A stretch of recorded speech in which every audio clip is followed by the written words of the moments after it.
May nagsabi na my heart cannot rejoice in what my mind rejects. My heart cannot rejoice in what my mind rejects. Hindi magagawang magdiwang ng aking puso sa hindi matanggap ng aking isip. Kaya nga ang panawagan ng Diyos sa Isaiah chapter 1 verse 16, babasahin ko sa Magandang Balita Biblia, hali kayo at tayo'y magpaliwanagan. Tayo'y magpaliwanagan. Kaya mahalaga sa atin ang mga katanungan ng ating mga taga-subaybay. Sa tulong ng salita ng Diyos, tayo'y magpaliwanagan. Yan ang ating tatalakayin dito sa Expositors Edition, where we preach the Word in all its simplicity, in all its practicality, in all its authority. Ako po, si Pastor Eric Cortez.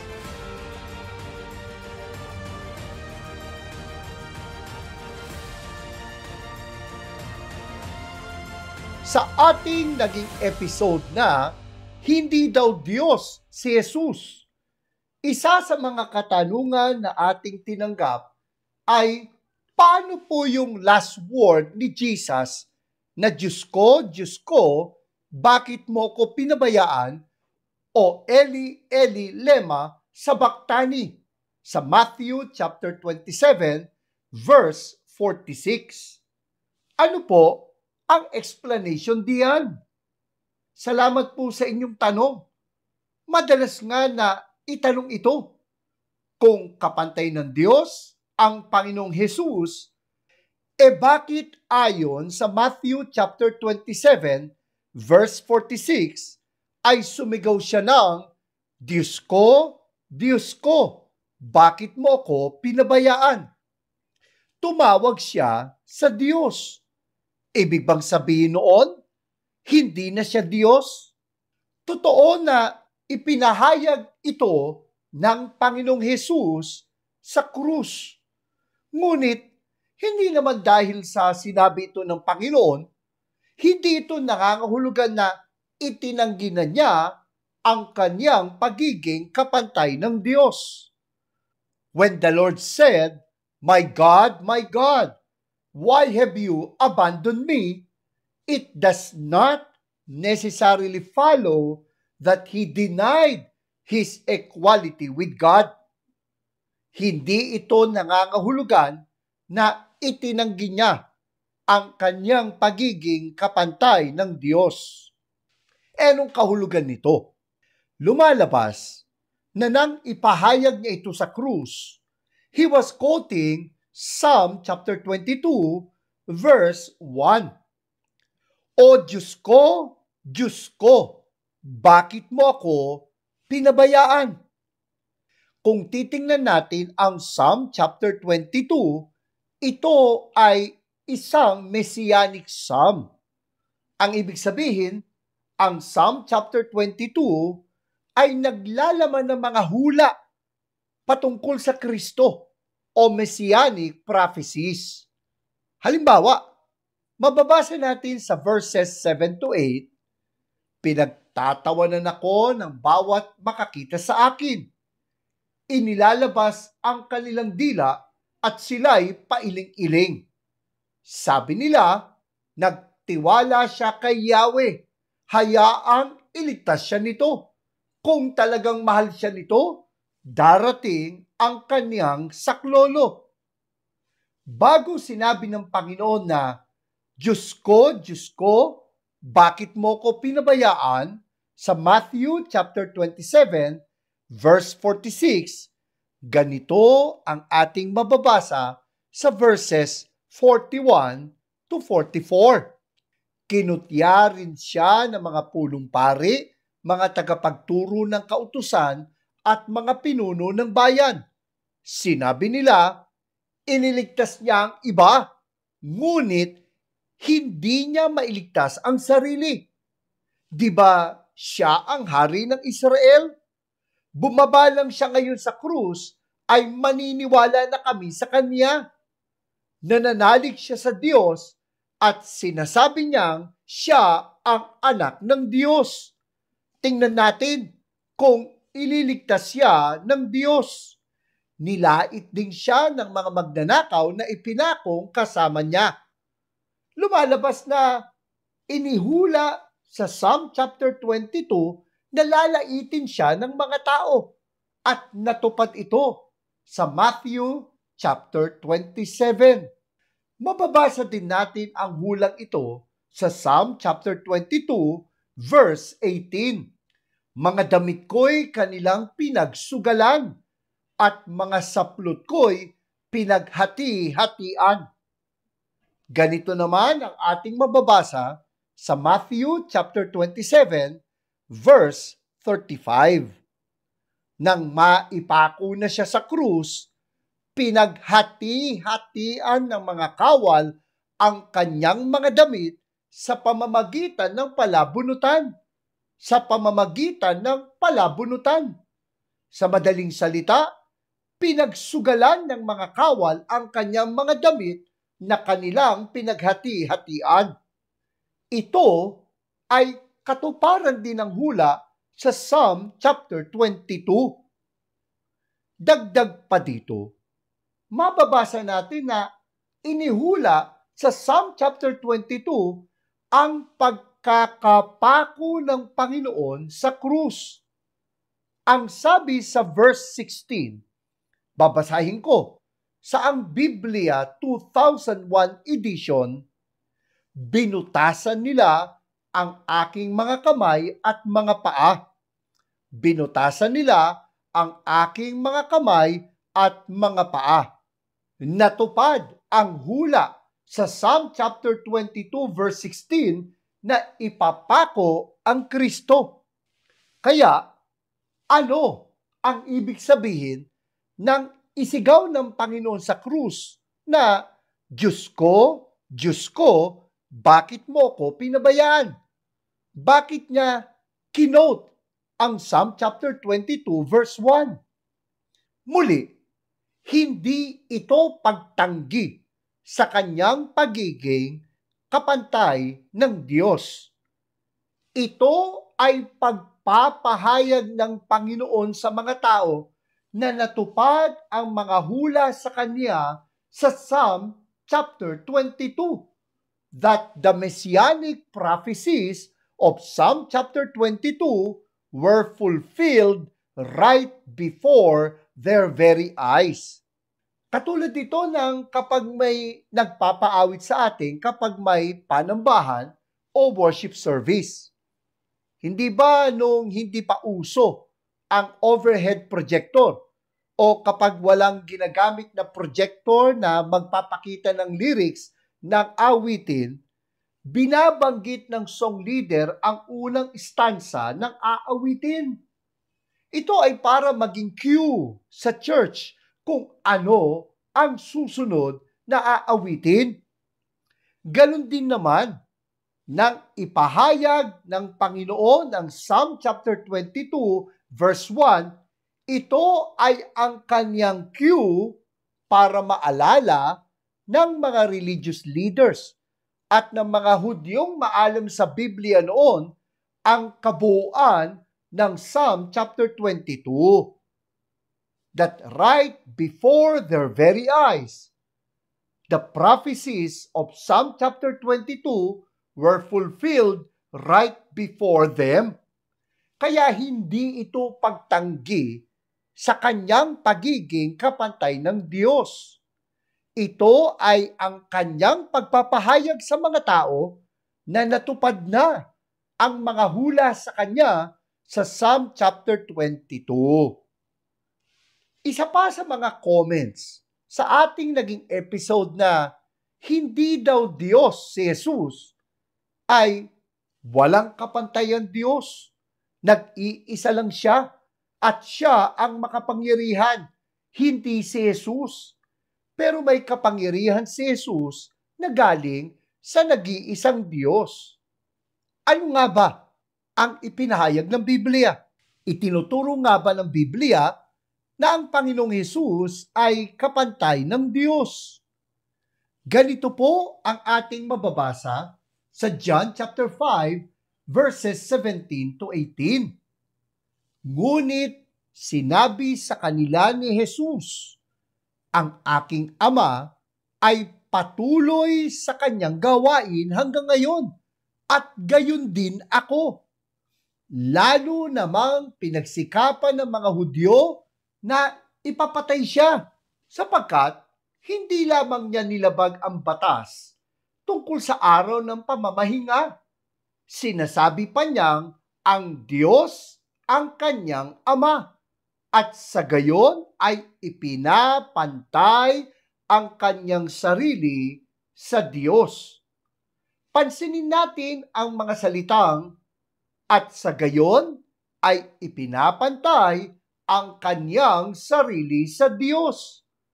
Makikita natin dito na mismong ang Panginoong Hesus ang nagpahayag ng kanyang pagkapantay sa Diyos Ama.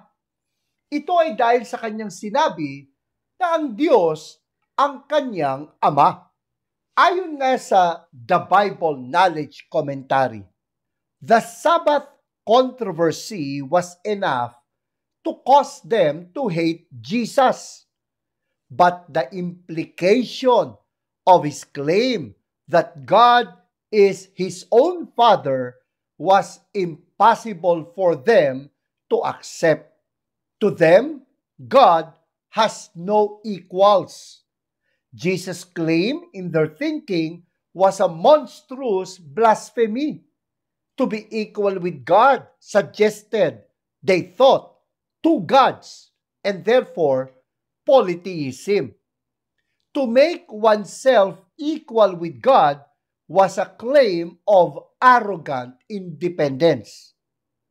The words, "My Father," should be noted. Jesus did not say, "Your Father," or even, "Our Father." His opponents did not miss his claim to deity.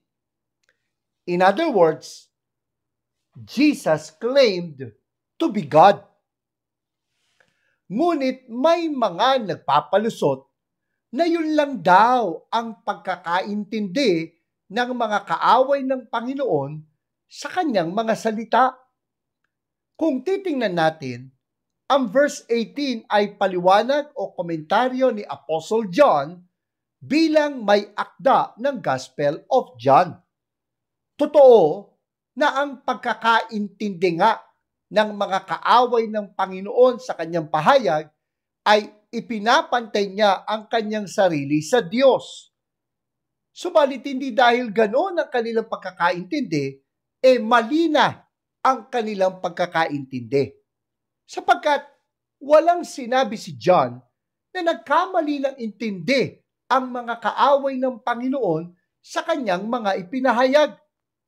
Kung titingnan natin, kung nagkamali lang ng akala ang kanyang mga kaaway, sana itinuwid na sila ng Panginoon.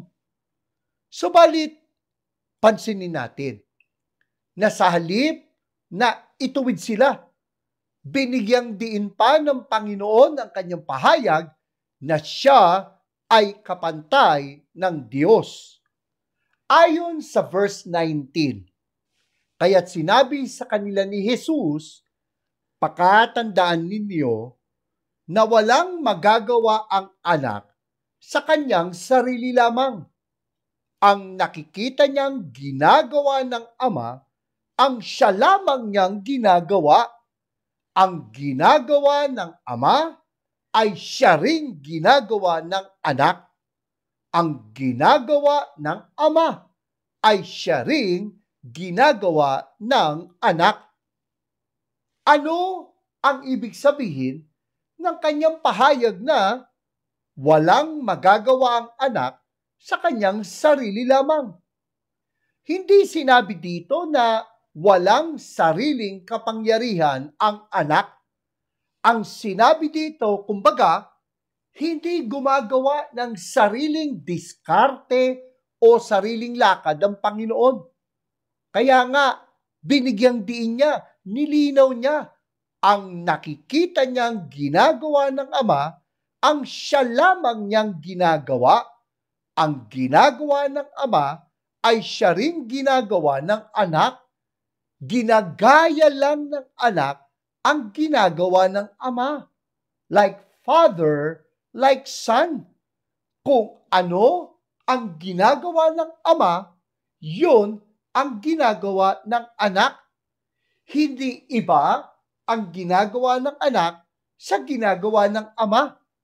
Kaya nga, hindi ito pagpapahayag na walang sariling kapangyarihan ang anak. Hindi ito nangangahulugan na binigyan lang ng Ama ng kapangyarihan ang anak. Ang malinaw dito, kayang gayahin ng anak ang ginagawa ng Ama. Kayang gayahin ng anak ang ginagawa ng Ama. Kaya nga, itinuturo dito na ang anak ay kapantay ng Ama. Si Jesus ay kapantay ng Diyos. Ang inyong lingkod ay nagturo kamakailan sa isang life group sa isang church sa Quezon City. At nagkaroon din kami ng question and answer portion. At isa sa mga katanungan ay kung bakit may mga taong napapaniwala o nalilinlang ng mga maling katuruan. Kahit na nga daw may mga pinag-aralan, naloloko pa ng mga maling tagapagturo. Ganito ang ating naging kasagutan. So from the human point of view, talagang masasabi mo itong mga mga charismatic speakers. Magaling talaga. Masabi natin na it plays a part. Okay. But, again, papasok din yung psychology ng Pilipino. Yung gusto natin panalo Kaya kita mo sa debate, minsan naghahamon ng debate. Pag nanalo kami, di sama kayo sa amin. Pag natalo kami, lumipat kayo. We have to remember this, na ang debate, dalawa yan Matter and manner. Yung matter, subject matter, yung the way you argue, the way you present your evidence. Ano ba yung evidence mo? Kapanipaniwala ba talaga? Matibay pa talaga evidence mo? Yan yung subject matter. However, kadalasan sa mga debate sa Pilipinas, kaya nga sinasabi namin, kaya hindi rin mapagpatol sa debate, kasi yung sa atin, sa mga Pilipino, bardagulan yung debate. Pahiyaan, pagalingan, manner. Kasi gusto nga natin, doon tayo sa panalo Samantalang kung tutusin, a debate is a good forum to exchange ideas. Kaya lang ngayon sa atin kasi, it's more of proving the other group wrong and proving themselves right, na mi-miss natin tuloy yung value ng talagang debate. Again, from the human point of view, yun ang mga reason, ba't may mga taong nadadala? Yan ang psychology Pinag-uusapan, ba't may mga nagiging biktima ng mga kulto, halimbawa? Pero from a divine point of view or spiritual side, we cannot discount the possibility that the enemy has blinded them. Dahil may sinasabi rin the doctrines of demon, meaning these teachers, their teachings were energized by the enemy. Kaya minsan mag-isip ka, matino namang tao to. Pero bakit napaniwala? Hindi natin mailalayo yung issue ng deception, ng spiritual deception. However, may mga tao na maaaring sincere, pero napaniwala. Kung tutusin, may pinag-aralan. Pero bakit napaniwala? Like somebody claiming to be Jesus. Di ba? Alam niyo kung bakit? Baka, I'm speculating on this, pero I think it has merit. Baka kasi, ang mga taong ito, they have divorced reason and faith. Sa kanila, faith needs no reason. Basta, just believe.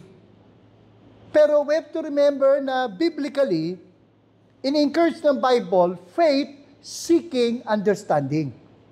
At isa sa component ng tunay na faith ay yung titag na notisya or knowledge. Kaya lang dahil sa, magtataka ka, matino naman, may pinag-aralan naman. Bakit natangay? Kasi, na-divorce niya yung reason at yung faith. Para bang feeling niya, pag umatin ka sa church, you check out the brain outside. Ilagay mo muna sa baggage counter. Tapos papasok ka, tanggapin mo ng tanggapin. Isa pa sa mga katanungan ay kung may puwang sa ating pananampalataya ang logic o lohika. Systematic theology not only involves hermeneutics or Bible interpretation, systematic theology involves pati yung tinatawag na logic, reasoning. Katulad halimbawa nung abductive reasoning. Ang gagawin, yung katulad ng paliwanag kung totoo ba resurrection. Una, the facts of the case. Bigyan ko halimbawa. Si Christ namatay at inilibing. Yan ang una. Ito yung tita ng minimal case, no? The minimal facts case of the resurrection. Pangalawa, that his tomb was empty.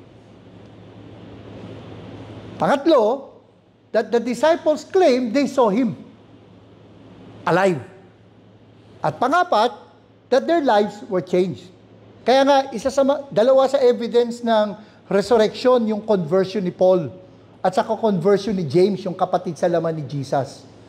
Kasi, makikita mo, yung kapatid ni Jesus sa laman, ano siya? Kasama sa tumutoy. Punta ka doon para pakita mo kung talaga ikaw nga anak ng Diyos. Ganyan. At na-convert si James. Sabi sa 1 Corinthians 15, isa sa pinagpakitaan ni Jesus, nung siya nabuhay mag-uli, si James, yung kapatid niya, na naging leader ng church, at siya yung sumulat ng Epistle of James. Then, si Paul, imagine from a persecutor, he became what? A preacher. And sabi nila, yun daw nangyari, napapunta siya sa Damascus to arrest believers, na sunstroke lang daw siya doon. Sabi nga ni Charles Spurgeon, blessed sunstroke. If that will make you a devoted follower, then I pray that all will experience sunstroke. Anyway, so yun yung apat. Minimal facts, evidences. Now, yung abduction, abductive reasoning, hindi yung kidnapping yun. Abductive reasoning, you have the evidences, and then now you list down the possible explanations. Then, titingnan mo ngayon, which among the explanation will consider all the evidences and will take into consideration all the evidences, will make sense of all of them. For example, isa sa argument against the resurrection, hinimatay si Jesus. Hindi namatay. Pero that would go against the first fact. He was crucified and he was buried. Kasi walang taong naipako noon na nagsusurvive. Si Josephus was a Roman historian. At sinasabi na si Josephus, meron siya nakita na dalawang kaibigan niya na pako, pinakiusapan niya dahil he's a well-known person na maibaba sa krus. Buhay pa nung binaba, pero hindi nagtagal ang buhay, namatay din there. Kasi nga pag pinako ka, you're good as dead. Matindi yung hirap na inabot na napapako. So, yung una explanation, sablay, hinimatay. Pangalawa, nagkamali ng pinuntahan yung mga tao na grave. Kung nagkamali, at sinabi ng mga alagad, nabuhay siya, anong gagawin ng mga kaaway? Halika, punta tayo sa libingan. Ito yung totoong libingan. Sapul sila dun sa he was buried, no? And then yung the disciples claimed, they saw him, isa sa paliwanag, ano lang daw, illusion. Alam mo yon, yung pag ikaw daw nagdidelirio, nakakita ka ng kung ano-ano. Sabi sa Bible, one time, 500 people, nagpakita siya. Hindi naman nun, lahat yun nagka-illusion. Lahat yun nagdelirio. At saka, kung sakali man na they claim, alam ba, gawa-gawa lang nila yung claim, paano yung tomb? Empty. Di tuturo lang. Notice, mahaba yung, pero the point is this. Reason, hindi contradictory sa faith. Kasama yun sa systematic theology. May mga naging episode din kami dito sa Expositors Edition kung saan ipinaliwanag namin kung bakit hindi kami agree sa Calvinism. Nililinaw ko na itinuturing po nating mga kapatid sa Panginoon ang mga Calvinists. Hindi lang po tayo sang-ayon sa kanilang mga itinuturo.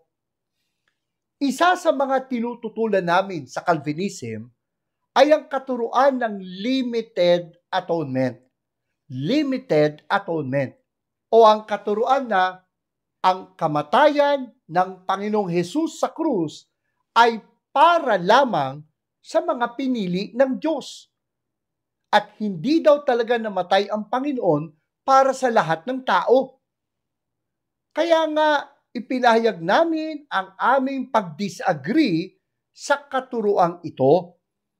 Itinuturo natin dito sa Expositor's Edition na namatay ang Panginoon para sa lahat, bagamat tanging ang mga mananampalataya sa Kanya ang makatatanggap ng pagpapala ng Kanyang kamatayan. The blessings of the cross are available for everyone, but only those who would believe can avail of it. The blessings of the cross are available for everyone, but only those who would believe can avail of it. Dahil po dito, may nagkomento ng ganito. Ang linaw mismo. Panginoong Hesus ang nagsabi, namatay siya para sa mga tupa. Ibinigay niya ang buhay niya dahil sa tupa. With all due respect, kung susundin po natin ang takbo ng pagpapaliwanag ng nagtanong, ilalapas na ang ililigtas lang ng Panginoon ay ang bayang Israel. Ayon sa Matthew chapter 1 verse 21, siya'y manganganak ng isang lalaki at ang pangalang itatawag mo sa kanya ay Jesus, sapagkat ililigtas niya ang kanyang bayan sa kanilang mga kasalanan. Pansinin natin ang sabi, ililigtas niya ang kanyang bayan sa kanilang mga kasalanan. Tandaan natin na ang sabi nga, the Gospel of Matthew was written by a Jew to the Jews about the King of the Jews. The Gospel of Matthew was written by a Jew to the Jews about the King of the Jews. Isinulat ang Ebanghelyo ni Mateo ng isang Hudyo para sa mga Hudyo patungkol sa hari ng mga Hudyo. Ang ibig bang sabihin, sa Matthew chapter 1 verse 21, ay mga Hudyo lang ang ililigtas ng Panginoon sa kanilang mga kasalanan. Kasi ang sabi nga, ililigtas niya ang kanyang bayan sa kanilang mga kasalanan. Kaya ano ang ibig sabihin ng namatay ang Panginoon para sa mga tupa? Totoo na ipinahayag ng Panginoon sa John chapter 10 verse 11 na ako ang mabuting pastol. Iniaalay ng mabuting pastol ang kanyang buhay para sa mga tupa. Idinugtong pa niya sa verse 15, at iniaalay ko ang aking buhay para sa aking mga tupa. Talaga namang sinabi ng Panginoon na inialay niya ang kanyang buhay para sa kanyang mga tupa. Subalit, hindi naman sinabi dito na inialay niya ang kanyang buhay para lamang sa mga tupa. Hindi naman sinabi dito na inialay niya ang kanyang buhay para lang sa mga tupa. Sasalungat yan sa ipinahayag ni John the Baptist sa John chapter 1 verse 29 na tingnan ninyo, siya ang kordero ng Diyos na nag-aalis ng kasalanan ng sanlibutan. Pansinin natin na ang sabi na nag-aalis ng kasalanan ng sanlibutan. Sanlibutan. Hindi naman sinabi na mga kasalanan lang ng mga tupa ang aalisin ng kanyang kamatayan. Ang sabi, kasalanan ng sanlibutan. Of course, may nagpapalusot na sinasabi na ang sanlibutan dito tumutukoy sa mga mananampalataya lang. The world of the believers or the world of the elect. Subalit, sasalungat na naman ang ganoong paliwanag sa ipinahayag ng 1 John chapter 2 verse 2. Si Kristo ang handog sa ikapagpapatawad ng mga kasalanan, hindi lamang ang ating mga kasalanan, kundi maging ang kasalanan ng lahat ng tao. Pansinin natin ang sabi, ang kamatayan ng Panginoon ay hindi lamang para sa ating mga kasalanan, kundi maging ang kasalanan ng lahat ng tao. Ganito pa nga ang pagkakasalin sa ang Biblia 2001 edition. Siya ang kabayaran para sa ating mga kasalanan at hindi lang para sa atin kundi para din sa kasalanan ng buong sanlibutan. Muli pansinin natin ang mga salitang hindi lang para sa atin kundi para din sa kasalanan ng buong sanlibutan. Malinaw na ang kabayaran ng kamatayan ng Panginoon para sa ating mga kasalanan ay hindi lamang para sa atin na mga mananampalataya, kundi para din sa kasalanan ng buong sanlibutan, ng lahat ng tao, para din sa mga hindi mananampalataya ang kanyang kamatayan. Namatay ang Panginoon para din sa mga hindi kabilang sa kanyang mga tupa. Ayon nga sa The Bible Knowledge Commentary, so adequate is Jesus Christ as God's atoning sacrifice that the efficacy of His work extends not merely to the sins of Christians themselves, but also to the sins of the whole world. The efficacy of His work extends not merely to the sins of Christians themselves, but also to the sins of the whole world. In saying this, John was clearly affirming the view that Christ genuinely died for everyone. Christ genuinely died for everyone. This does not mean, of course, that everyone will be saved.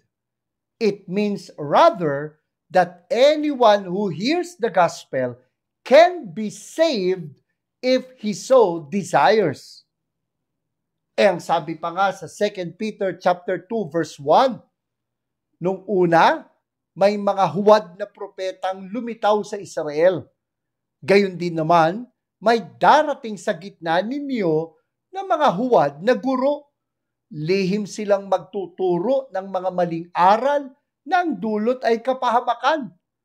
Pati ang Panginoong tumubos sa kanila ay kanilang itatakwil, kaya't di magtatagal at sila'y mapapahamak.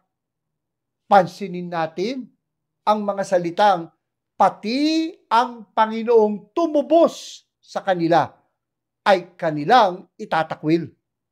Ang tinutukoy na kanila dito ay ang mga huwad na guro.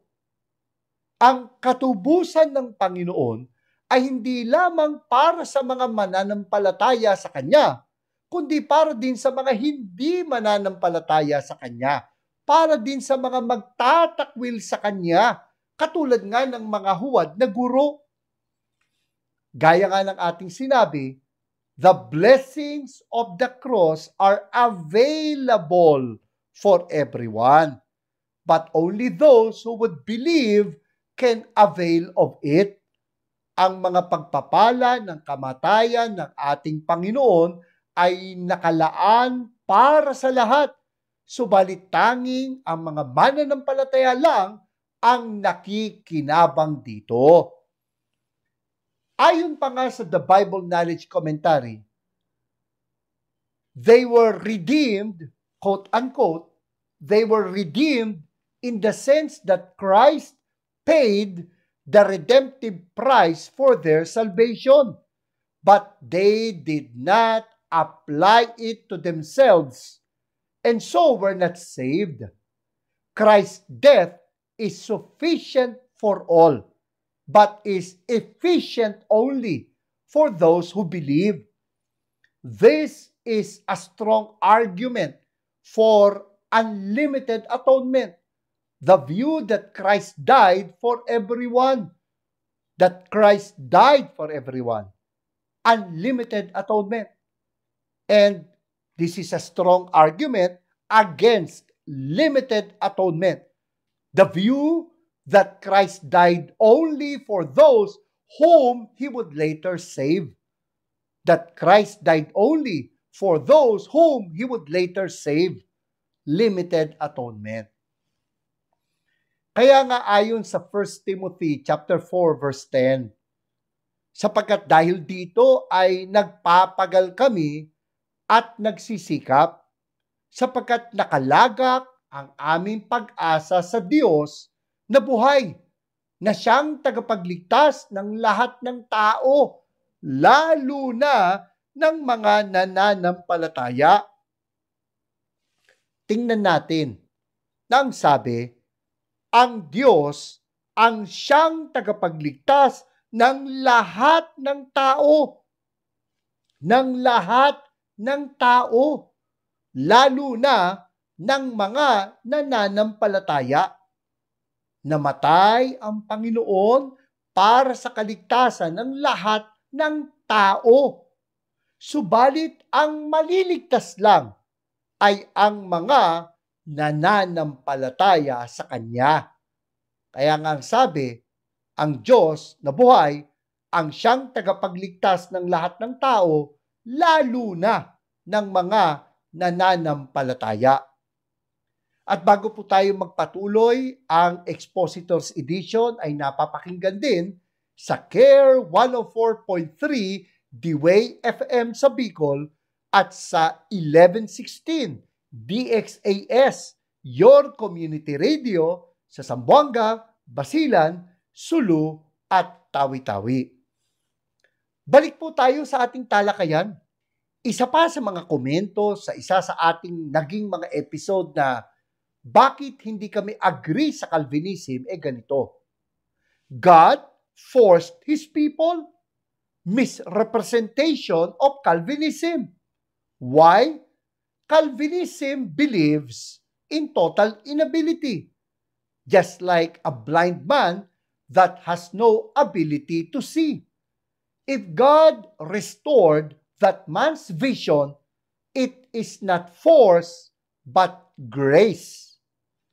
Salamat po sa inyong komento. Subalit, with all due respect, hindi kami sang-ayon sa inyong akusasyon na we misrepresented Calvinism. Kung ating titingnan ang inyong halimbawa, totoo na walang magagawa ang isang bulag na pagalingin ang kanyang sarili. Diyos lang ang mahimalang makapagbabalik ng kanyang paningin. Totoo na hindi siya pipilitin ng Diyos na pagalingin. Biyaya o kagandahang loob ng Diyos na siya ay pagalingin. Subalit pansinin natin ang kaganapan sa Matthew chapter 9 verses 27 to 29. Nang papaalis na si Jesus mula roon, sinundan siya ng 2 lalaking bulag na sumisigaw ng malakas, "Mahabag ka sa amin, anak ni David." Nang makapasok na siya sa bahay, lumapit sa kanya ang mga lalaking bulag at sinabi sa kanila ni Jesus, "Sumasampalataya ba kayo na magagawa ko ito?" At sinabi nila sa kanya, "Opo, Panginoon." Kaya't hinipo niya ang kanilang mga mata na sinasabi, "Mangyari sa inyo ang ayon sa inyong pananampalataya." Pansinin natin na ang kanilang kagalingan ay ayon sa kanilang pananampalataya. Gayon din naman sa kaligtasan. Hindi naman talaga ipipilit ng Diyos ang kanyang kaligtasan sa tao. Kailangan na tanggapin ito sa pamamagitan ng pananampalataya o pagtitiwala sa Kanya. Bakit natin sinasabi na itinuro sa Calvinism na pinipilit ng Diyos ang tao? Yung sinabi natin na hindi pinipilit ng Diyos ang kanyang kaligtasan sa tao, makikita natin na salungat ito sa katuruan ng total inability. Total inability. Ano ba ang total inability? Ang turo nila, hindi magagawa ng tao na manampalataya sa Diyos. Kailangan daw na bigyan siya ng Diyos ng kakayahang manampalataya para magawa niyang manampalataya sa Panginoon. Na gusto nating linawin. Totoo naman na binigyan tayo ng Diyos ng kakayahang manampalataya. Subalit, binibigyan din namin na lahat ng tao ay binigyan ng kakayahang manampalataya ng Diyos. Hindi pili lang, hindi pre-selected few lang ang binibigyan ng pananampalataya. Ito ay sapagkat nilikha ng Diyos ang lahat ng tao ayon sa kanyang wangis. At isa sa mga magagawa natin dahil sa pagkakalikha sa atin sa wangis ng Diyos ay ang manampalataya sa Kanya. Dahil sa wangis ng Diyos, may kakayahan tayong manampalataya sa Kanya. Kahit nagkasala ang tao, hindi nabura ang wangis ng Diyos sa atin. Hindi nawala ang ating kakayahang manampalataya. Galing ito sa Diyos, ha? Hindi natin sinasabi na ito'y galing sa sariling kakayanan ng tao. Ang kakayahang manampalataya ay galing sa Diyos. Ang binibigyan din lang natin, lahat ng tao binigyan ng kakayahang manampalataya. Balikan natin yung pagpapagaling ng Panginoon sa mga bulag. Hindi naman sinabi ng Panginoon na bibigyan ko kayo ng kakayahang manampalataya para sa inyong kagalingan. Ang sabi ay, tinanong sila ng Panginoon, sumasampalataya ba kayo na magagawa ko ito? At sinabi nila sa kanya, opo, Panginoon. Kaya't hinipo niya ang kanilang mga mata na sinasabi, mangyari sa inyo ang ayon sa inyong pananampalataya. Kapag ang isang tao ay hindi nanampalataya sa Panginoon, ito ay hindi dahil sa hindi siya binigyan ng kakayahang manampalataya. Kaya hindi siya nanampalataya ay sapagkat hindi niya ginamit ang kanyang kakayahang manampalataya. It's not because he can't believe. It's because he won't believe. Hindi dahil sa hindi niya kayang manampalataya, kundi dahil ayaw niyang manampalataya. Ang hindi natin sinasang-ayunan ay ang tinatawag na irresistible grace. Irresistible grace na hindi matatanggihan ang biyaya ng Diyos. Tutol din dito ang evangelical apologist at theologian na si Norman Geisler sa kanyang aklat na Chosen but Free. Ang sabi ni Geisler, the truth is that extreme Calvinists believe that God uses irresistible force to change a person from not loving Christ to loving Christ. Hindi tayo pipilitin ng Diyos na magmahal sa Kanya sapagkat ang pilit na pag-ibig ay hindi talaga pag-ibig. Ang problema, hindi lang ang mga extreme Calvinists ang nagsasabi na God forces people to believe Him or to love Him. Mismo ng Calvinist theologian na si R.C. Sproul sa kanyang aklat na Chosen by God ang nagsabi na if God has no right of coercion, then He has no right of governing His creation. If God has no right of coercion, then He has no right of governing His creation. Para bang ang sovereignty ng Diyos ay coercion.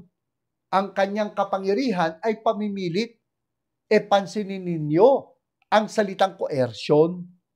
Ayon sa Cambridge Online Dictionary, coercion is the use of force to persuade someone to do something that they are unwilling to do. Kaya nga nasabi namin, ang katuruan ito ay nagtuturo na God forces people. To be fair, sinasabi naman ni Sproul na hindi siya sang-ayon sa mga extreme Calvinists. Sabi ni Sproul, the dreadful error of hyper-Calvinists is that it involves God coercing sin. Subalit, hindi rin tayo sang-ayon sa kanya that God coerces or forces people to believe Him or to obey Him. Ang sabi nga ni Geisler, what Sproul does not seem to appreciate is that it is also a dreadful error to coerce good. Forced freedom, whether of good or evil, is contrary to the nature of God as love and contrary to the God-given nature of human beings as free. Forced freedom is a contradiction in terms. Kung paanong forced love is not love at all. Itinuturo ni Geisler na ang tamang term ay persuasion at hindi coercion. Ang sabi niya, this kind of divine persuasion will be like that of a courtship. God will woo and court so persuasively that those willing to respond will be overwhelmed by His love. Sa madaling salita, God will not coerce or force someone to believe. He will persuade him to believe. But a person can say no to God's persuasion. Hindi naman ipagpipilitan ng Diyos ang kanyang sarili sa tao. Kaya sana po, hindi na ninyo kami aakusahan na nagmi-misrepresent kami sa Calvinism. Kadugtong nito, may nagtanong bilang tugon sa ating episode na, totoo ba ang free will? Ang sabi, maraming salamat po, Pastor, sa exhaustive na pagpapaliwanag. I can listen to you speak all day long. Salamat naman po. Ang tanong niya, paano po natin dapat intindihin ang John chapter 6, verse 37 and 44? If the Father doesn't draw one to Christ, he will not come to Jesus or believe in Jesus. Noong bang nanampalataya ako kay Kristo bilang aking Panginoon at tagapagligtas, ay dahil God the Father made me do it? God the Father made me do it? Or yun bang act of drawing ng Ama ay ang pagpapahayag sa akin ng Ebanghelyo? Salamat po in advance sa inyong pagtugon. Pagpapala po sa inyong ministeryo. Again, God does not coerce us or force us to believe. Hindi tayo pinipilit ng Diyos na manampalataya sa Kanya. Hindi po totoo na when we believe, God the Father made us do it. Hindi po tayo pinipilit ng Diyos. Malaya po tayong tumugon. So, ano po ang ibig sabihin ng John chapter 6, verse 37 at verse 44? Ganito ang ating mababasa. Sa verse 37, lalapit sa akin ang lahat ng ibinibigay sa akin ng Ama at hinding-hindi ko itataboy kailanman ang sino mang lumalapit sa akin. Sa verse 44, walang makakalapit sa akin malibang dalhin siya sa akin ng Ama na nagsugo sa akin. At ang lumalapit sa akin ay muli kong bubuhayin sa huling araw. Hindi naman natin tinututulan ng sinabi na inilalapit ng Diyos Ama ang tao sa kanyang anak. Talaga naman na walang makakalapit sa anak malibang dalhin siya sa kanya ng Ama. Subalit, paano ba inilalapit ng Diyos ang mga tao sa kanyang anak? Huwag ho tayo magpo-proof texting. Basahin po natin yung konteksto. Pansinin natin ang sabi sa verse 45. Nasusulat sa aklat ng mga propeta at silang lahat ay tuturuan ng Diyos. Silang lahat ay tuturuan ng Diyos. Ang lahat ng tao ay tuturuan ng Diyos. Ang bawat nakikinig sa Ama at natututo sa Kanya ay lumalapit sa akin. Pansinin natin ang mga salitang silang lahat ay tuturuan ng Diyos. Ito ang paraan ng Ama ng paglalapit ng mga tao sa Kanyang anak. Tuturuan niya lahat. At ang mga lalapit o mananampalataya sa anak ay ang bawat nakikinig sa Ama at natututo sa Kanya. Kaya nga yung tanong na paano maliligtas ang mga hindi nakarinig? Hindi tamang tanong. Kasi lagi kong ang sagot kapag may nagtatanong noon, sigurado ba tayo na may mga taong hindi talaga tinuruan ng Diyos? Sigurado ba tayo na hindi sila nakarinig mula sa Diyos? Kasi ang mga nilikha ng Diyos ay pamamaraan ng pagtuturo niya o pagpapahayag niya sa mga tao. Ayon sa Psalm chapter 19 verses 1 to 4, ang kaluwalhatian ng Diyos ay ipinapahayag ng kalangitan. Ang ginagawa ng kanyang kamay, ipinapakita ng kalawakan. Sa bawat araw at gabi, pahayag ay walang patlang, patuloy na nagbibigay ng dulong at kaalaman. Wala silang tinig o salitang ginagamit, wala rin silang tunog na ating naririnig. Ngunit abot sa lahat ng dako ang kanilang tinig, balita ay umaabot hanggang sa dulo ng daigdig. Kaya nga ang sabi sa Romans chapter 1 verses 19 to 20, sapagkat ang maaring malaman tungkol sa Diyos ay maliwanag, dahil iyon ay pinapahayag sa kanila ng Diyos. Mula pa ng likhain ng Diyos ang sanlibutan, ang kanyang likas na hindi nakikita, ang kanyang kapangyarihang walang hanggan, at ang kanyang pagka-Diyos ay maliwanag na inihahayag ng kanyang mga ginawa, kaya't wala na silang maidadahilan pa. Walang maidadahilan ng sino man na wala siyang narinig o hindi siya tinuruan ng Diyos. Walang makapagsasabi na hindi siya inilapit ng Diyos sa anak. Dagdag pa dito, sabi ko nga, kahit nagkasala ang tao, hindi nawala ang wangis ng Diyos sa kanya. May budhi pa din ng tao. Kaya nga ang sabi sa Romans chapter 2 verse 15, kahit na walang hawak na kasulatan o Biblia ang isang tao, kinakausap pa din siya ng Diyos sa pamamagitan ng kanyang budhi. Ang sabi, ipinapakita ng kanilang mga gawa na nakasulat sa kanilang puso ang panuntunan ng kautusan. Pinapatunayan din ito ng kanilang budhi, ng kanilang konsensya, sapagkat kung minsan sila'y sinusumbatan nito at kung minsan naman sila'y ipinagtatanggol nito sa kanilang isipan. Subalit kahit na may kalikasan at may konsensya na ginagamit ang Diyos upang ilapit ang mga tao sa kanyang anak, mahalaga pa din ang pangangaral ng mabuting balita ng kaligtasan sa kanila. Ayon nga sa Romans chapter 10 verses 13 to 15, sinasabi sa kasulatan, maliligtas ang lahat ng tumatawag sa pangalan ng Panginoon. Paano naman sila tatawag sa Kanya kung hindi sila sumasampalataya? Paano sila sasampalataya kung wala pa silang napakinggan tungkol sa Kanya? Paano naman sila makakapakinig kung walang mangangaral sa kanila? At paano makakapangaral ang sinuman kung hindi siya isinugo? Tulad ng nasusulat, o kay gandang pagmasdan ng pagdating ng mga nagdadala ng magandang balita.